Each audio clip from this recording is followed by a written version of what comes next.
इन लोगों ने मधुमक्खी का छाता को जो है कि छेड़ दिया है। जब आप छेड़ देंगे तो मधुमक्खी तो जल्दी शांत नहीं ना होगा, मधुमक्खी को शांत होने में समय लगता है। नमस्कार। इस वक्त मौजूद है हमारे साथ बातचीत करने के लिए गलेंगसंग ढूंढू जी। जैसा कि आप सबको पता है कि झारखंड में कुर्मी और आदिवासियों का आंदोलन रुकने का नाम नहीं ले रहा है। एक वक्त कुर्मी समाज आंदोलन करने को तैयार है तो दूसरी ओर आदिवासी समाज लगातार सड़कों पर है। अब इनका एक प्रोग्राम है 12 तारीख को। क्या कुछ किस तरह की रैलियां और कहाँ से लोग आ रहे हैं? दादा जोहर। जोहार जोहार। क्या कुछ होने वाला है 12 तारीख को? कहाँ से लोग आ रहे हैं? क्या 12 तारीख को झारखंड की राजधानी रांची में ऐतिहासिक आदिवासी आक्रोश महारैली होने वाली है। हम लोग 12 तारीख को 12 बजे से ऐतिहासिक मोराबादी मैदान से ऐतिहासिक रैली निकालेंगे और बगल में जो doctor Ramdayal Munda football stadium है वहाँ पे बहुत बड़ी सभा होगी और वहाँ से हुंकार भरा जाएगा। जहाँ तक तैयारी का सवाल है मैं आपको बताता हूँ, जैसे आपका ये कुचाई ब्लॉक ये आपका सरायकेला जिला से ही आपको लगभग 100 गाड़ियां आ रही हैं। खूंटी जिला से नंबर अभी नहीं आ रहा है, लेकिन गांव गांव में तैयारी हुई है। लातेहार के सभी 10 प्रखंड से आ रहे हैं। अभी रामगढ़ के लोग यहाँ मौजूद हैं और पूरा का पूरा रांची उस दिन अपनी हक और अधिकार के साथ अपना मूल आदिवासी अस्तित्व को बचाने के लिए वो निकलेगा। तो रांची इस दिन बहुत ही हुजूम होने वाला है, लाखों की संख्या में यहाँ लोग जुटने वाले हैं। आप लोग प्रखंड स्तर पे, जिला स्तर पे, राज्य स्तर पे लगातार ये आंदोलन को छिड़ते जा रहे हैं, आक्रोश रैली को बढ़ाते जा रहे हैं। झारखंड को क्या मणिपुर बनाना चाह रहे हैं? वे लोग कुर्मी समाज का कहना है। हम लोग मणिपुर नहीं बना रहे हैं, मणिपुर वो लोग बनाना चाहते हैं। आप देखिए, इन लोगों ने फिलहाल जमशेदपुर में एक सभा किया, उसमें क्या कहा, उन्होंने ऐलान किया कि वो लोग उग्र आंदोलन करेंगे। उसके बाद अभी रांची से कह रहे हैं, रांची वाली सभा से बोले अभी ये लोग मोराबादी भी घेरेंगे, ये करेंगे, यहाँ तक कि वो लोग कह रहे हैं कि वो आर्थिक नाकेबंदी करेंगे। तो आग तो वो लोग लगा रहे हैं ना, आग भी लगा रहे हैं, घी भी डाल रहे हैं। वे लोग कह रहे हैं कि हम लोग रेल टिकट करने के बाद अब हम लोग शांत बैठ गए हैं, लेकिन आदिवासी समाज लगातार सड़कों पे है। शांत कहाँ बैठे हैं? शांत नहीं बैठे हैं। उन लोग उग्र आंदोलन का भी जो है कि धमकी दे रहे हैं, वो लोग आर्थिक नाकेबंदी की भी धमकी दे रहे हैं। और मैं आपको बोलना चाहता हूँ, ऐसे वैसे आपने नहीं छेड़ा है। इन लोगों ने 1997 से लेकर अभी तक निरंतर छेड़ा है। और क्या क्या छेड़ा अभी मैं बताता हूँ। जब पेशा कानून हमको दिया गया तब इन लोगों ने 1997 में घोषणा किया कि पेशा कानून असंवैधानिक है। इसको लेकर जो है कि कोर्ट गए और 2005 में पेशा कानून को असंवैधानिक घोषित करवाया झारखंड हाई कोर्ट से। सुप्रीम कोर्ट ने इसको बचाया। उसके बाद 2010 में फिर जो है कि झारखंड हाई कोर्ट गए हमारा अनुसूचित क्षेत्र को खारिज करवाने के लिए। फिर अभी जब पेशा नियमावली का हम लोग मांग कर रहे हैं तब इन्होंने मांग किया कि ये जो पेशा कानून है वो काला कानून है, ये लागू नहीं होना चाहिए। बार बार छेड़ते गए। उसके बाद इतिहास को भी ये लोग इतिहास झूठा जो है कि लिखते हैं, मतलब ये इतिहास को चुराते हैं। हमारे लोग, हम लोग जो है इतिहास रचने वाले हैं, ये लोग चोरी करने वाले हैं। इतिहास चोरी करके, जैसे उदाहरण के लिए रघुनाथ भूमि जो है उनको रघुनाथ महतो लिख दिया, स्टैचू लगा रहे हैं। तो इतिहास चोरी करके भी छेड़ा। उसके बाद में अभी जो है क्या बोल रहे हैं, कुर्मी महतो छोटा नागपुर के सबसे पुराने बासिंदे हैं, वो असली आदिवासी हैं। और हम लोग को बोलते हैं सरकारी आदिवासी है। और कहता है कि मुंडा को हम बसाए, संताल उरांव को जमीन दी, संताल को हम बसाए। ये सब फर्जी नैरेटिव करेंगे। मतलब एक बार ने आप मधुमक्खी का छत्ता को छेड़ दिया वो अलग बात, ये बार बार पत्थर मार रहे हैं आप मधुमक्खी लोग छत्ता। लगातार आंदोलन करते रहेंगे या फिर झारखंड में शांति भी चाहते हैं? हम लोग बिल्कुल शांति चाहते हैं। हमारा स्पष्ट है कि आपका स्पष्ट हो गया है कि आप आदिवासी नहीं हैं। और मैं लेटेस्ट दस्तावेज बताता हूं आपको, ये जो पुरुलिया का जो गजेटियर, इनको पढ़ लेना चाहिए। उसमें स्पष्ट लिखा हुआ है, क्योंकि पुरुलिया में इनका सबसे ज्यादा भीड़ होता है कुर्मी महतो की सभा में।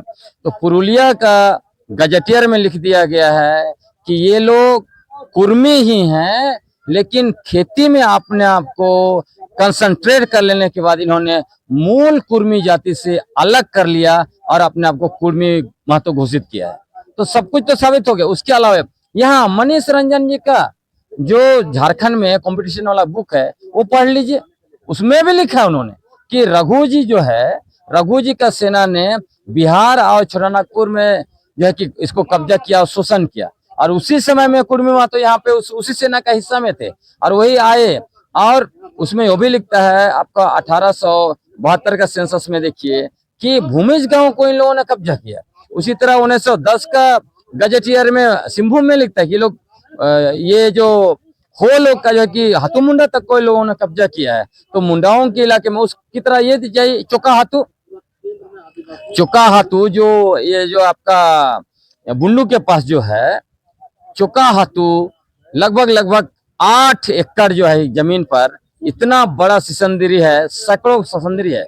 इसको लेके लोग चौंक गए। इवन डाल्टन और डाल्टन से पहले जो है उसके बारे में लिखा गया है, उन लोगों को लगा कि आखिर इस इलाके में तो मुंडा नहीं है, कम है, तो आखिर इतना भारी में इतना बड़ा सिसंदरी कैसे होगा।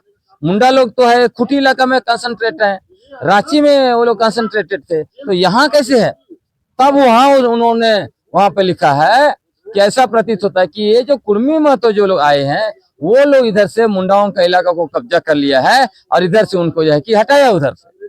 तो सब कुछ चीजें तो भी आ रही, मतलब एकदम फैक्ट्स लिखा हुआ तथ्य मतलब सबूत के साथ। किसी भी तरह के वो लोग आदिवासी नहीं है, आदिवासी नहीं है और ये छोटानागपुर के वासी नहीं है।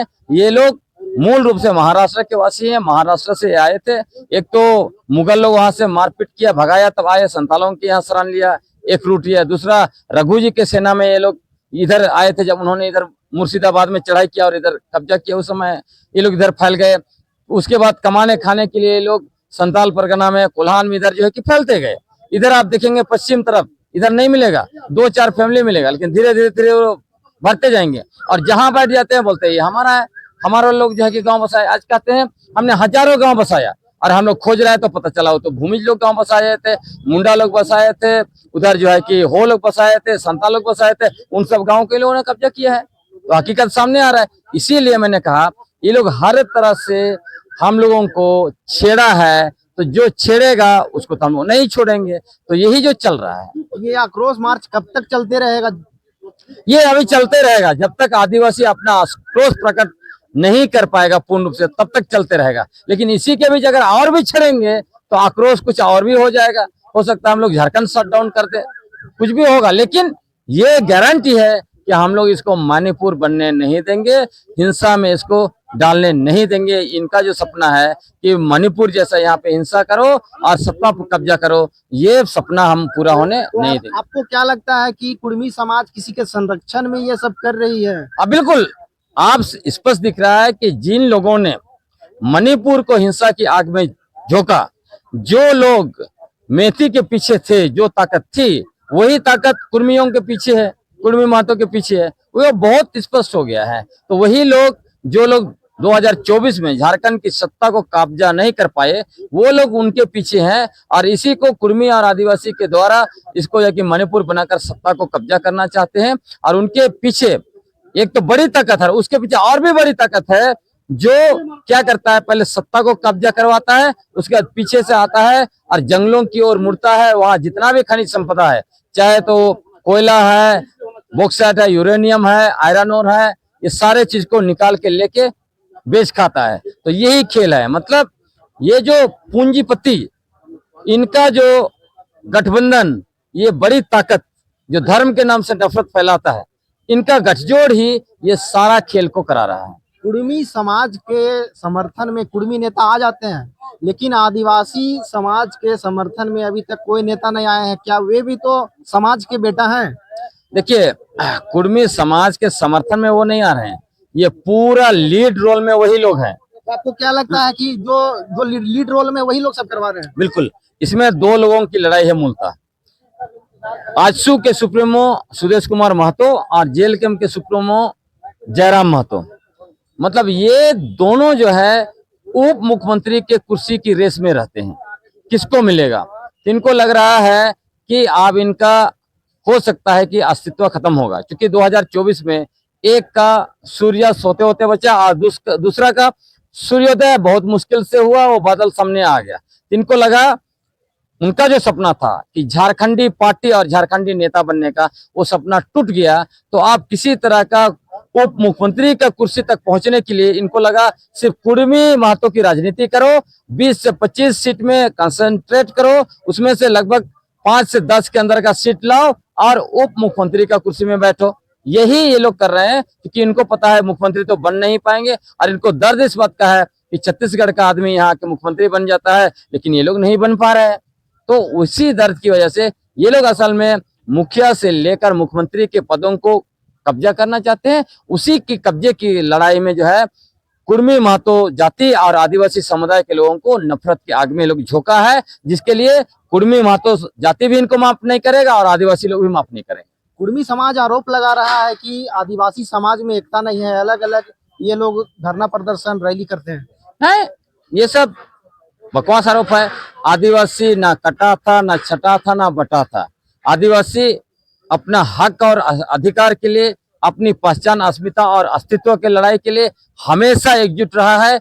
बाहरी ताकतें बहुत कोशिश की हैं तोड़ने के लिए, कभी धर्म के नाम पर, कभी सरनाई के नाम पर मुर्गा लड़ाई कराया, लेकिन आदिवासी हमेशा एक था, एक रहेगा, और अपना अस्तित्व को बचाने के लिए वो अपना एक एक खून का एक एक कतरा देने के लिए तैयार है। क्योंकि हमारे पास ब्रिटिश हुकूमत के बाद लड़ाई लड़ने का गौरवशाली इतिहास है 250 साल का। और मैं आपको यह भी बताना चाहता हूं, हम ही लोग हैं, हमारे पुरखे थे जिन्होंने आर्यों की गुलामी स्वीकार नहीं की, मुगलों को अपने इलाका में घुसने नहीं दिया और ब्रिटिश हुकूमत को चुनौती दिया। इनके पुरखे गुलाम बने।